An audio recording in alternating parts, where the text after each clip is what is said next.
Bem-vindo ao podcast Estrangeiros e Peregrinos.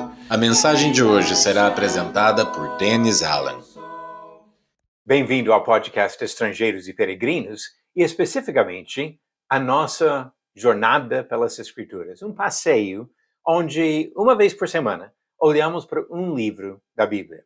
Hoje, estamos no livro de Esdras, a história do retorno dos judeus à Terra Prometida. Esdras começa onde 2 Crônicas parou, com o decreto de Ciro permitindo que os judeus voltassem a Jerusalém. A história relatada neste livro abrange 8 décadas, encerrando um pouco mais de 450 anos antes do nascimento de Jesus. Para entender o livro de Esdras, é preciso um entendimento do contexto histórico. Os assírios espalharam os hebreus de Israel, o reino do norte, quando destruíram sua capital, Samaria, em 721 a.C. Pouco mais de 100 anos depois, o império da Síria caiu à Babilônia, e os territórios dominados pelos assírios passaram ao controle dos babilônios. Logo em seguida, a Babilônia começou a atacar Judá, o reino do sul. Levaram os judeus de Judá cativos em 3 etapas. Primeira etapa, 605 a.C., Daniel foi entre os jovens nobres levados à terra dos babilônios. A segunda etapa, 597 a.C., Ezequiel foi levado com este grupo. E a terceira etapa, em 586 a.C. Neste ano, a cidade de Jerusalém foi destruída, junto com o templo dos judeus, e muitos dos judeus foram mortos. Alguns outros foram levados ao cativeiro na Babilônia. Os babilônios deixaram alguns dos mais pobres na terra, e entre esses pobres, o profeta Jeremias foi dado a escolha de ir para a Babilônia ou ficar em Jerusalém. Ele optou por ficar com os pobres em Jerusalém. Mas tudo isso para ter um contexto. A Babilônia, por sua vez, caiu aos Medo-Persas, conduzidos por Ciro em 539 a.C. Eles adotaram uma política diferente dos impérios anteriores, permitindo que os povos dominados voltassem às suas terras. Especificamente, os judeus receberam autorização e apoio dos Medo-Persas para voltar para Jerusalém. O livro de Esdras começa com este fato importante. Este livro pode ser dividido em 2 partes principais. Capítulos de 1 a 6 relatam a história da primeira volta a Jerusalém, quando aproximadamente 50.000 pessoas voltaram sob a liderança de Zorobabel. Este retorno aconteceu logo depois de Ciro autorizar a repatriação dos cativos. Os livros de Ageu, Zacarias e Neemias acrescentam informações úteis no estudo deste período da primeira volta. O propósito principal deste primeiro grupo foi a construção do templo. Os planos foram frustrados e o trabalho demorou muito mais do que esperavam por causa de problemas com vizinhos.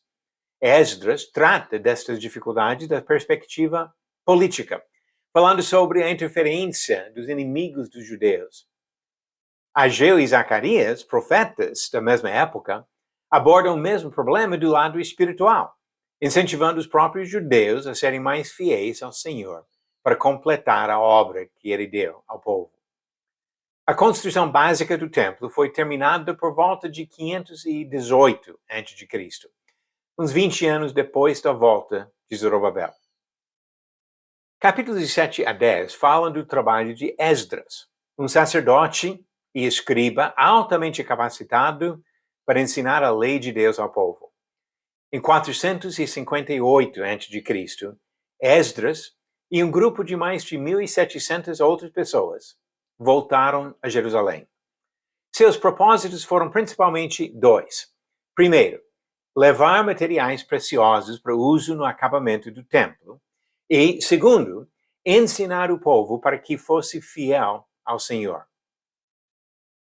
Há muitas lições valiosas deste livro.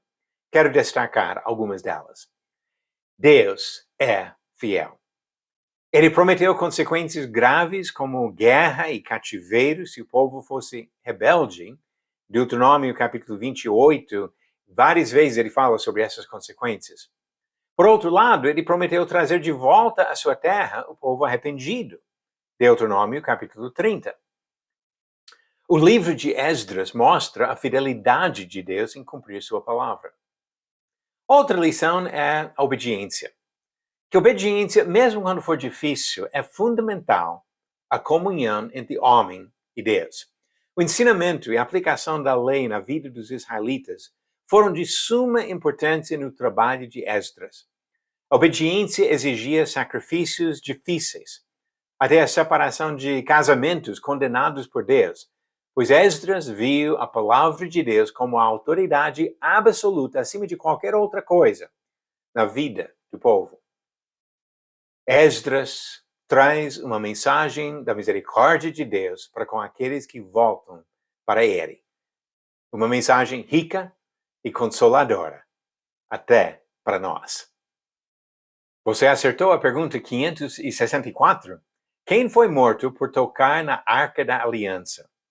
Alternativas: A. Urias, B. Uziel, C. Uzias ou D. Uzá. A resposta certa, alternativa D. Uzá, conforme nós encontramos no relato do reinado de Davi, em 2 Samuel, capítulo 6. Quando chegaram à ira de Nacon, Uzá estendeu a mão para segurar a arca de Deus, porque os bois tropeçaram.